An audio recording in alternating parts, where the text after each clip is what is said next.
अपने को दौरा किए को गांव का 2 महीने क्यों गए आप बताओ। 3 महीने, 3.25 महीने। आप अप्रैल से पहले गए हो हमारे पास। अप्रैल 3 महीने हो गए 3.25 महीने हो गए दौरा आपको। किए को। और आपसे मेरी बात हुई थी लाइब्रेरी के सामान के लिए। अब आप कह रहे हो कि हमने लिख के भेज दिया है और वहां पे रुकावट आ रही है, तो आपका फर्ज नहीं बनता था कि आप मेरे को इन्फॉर्म करो कहाँ रुकावट आ रही है और उनसे मैं बात करूँ आगे। बताइए जी एसडीओ साहब। नहीं जी सर से कुछ नहीं होगा। मेरे पास अभी युवा साथी आए हैं, बच्चों की पढ़ाई खराब होती है, जो सामान ये तो सरकार प्रोवाइड कराती है ना जी, फ्री ऑफ कॉस्ट, है ना। फर्नीचर भी कराते हो, बुक्स भी कराते हो।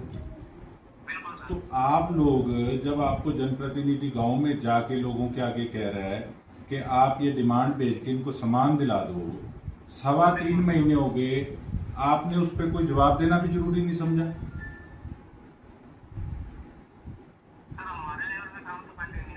फिर कहाँ पे भैया, अच्छा चलो मान गया मैं आपके लेवल पे पेंडिंग नहीं है, तो फिर रुकावट कहाँ आ रही है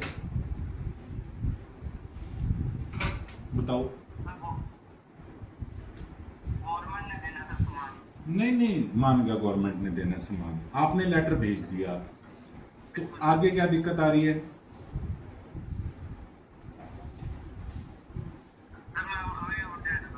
नहीं आप देख लेते हो, आप सो रहे हो इतने समय से, आपको यही नहीं पता कि इस पे हो क्या रहा है। या आप मेरे को इन्फॉर्म करो कि फलाने ऑफिस के अंदर आपकी फाइल रुकी पड़ी है, आपका फर्ज नहीं बनता बिल्कुल भी। बनता है ना। तो फिर आप क्यों इस पे नॉन सीरियस हो। अब मेरे पास सारे गांव के साथी आए हुए हैं और आपने कोई कार्रवाई नहीं करी, बड़ी हैरानगी वाली बात है। आपको पता ही नहीं है कि हुआ क्या है क्या नहीं हुआ। आप बच्चों की पढ़ाई को लेके आप लोग सीरियस नहीं हो यार। फिटे लानते ऐसे अफसरों पे, फिर तुम लोग कहोगे कि मैं तुम्हें गलत बोलता हूं। मेरे को आपने पहले क्यों नहीं दी कि 3.5 महीने हो गए। आपने अभी बोला ना कि चंडीगढ़ रुकावट आ रही है, आपने बोली है ना ये चीज। हाँ जी, आपने यही बात बोली है ना कि चंडीगढ़ रुकावट आ रही है।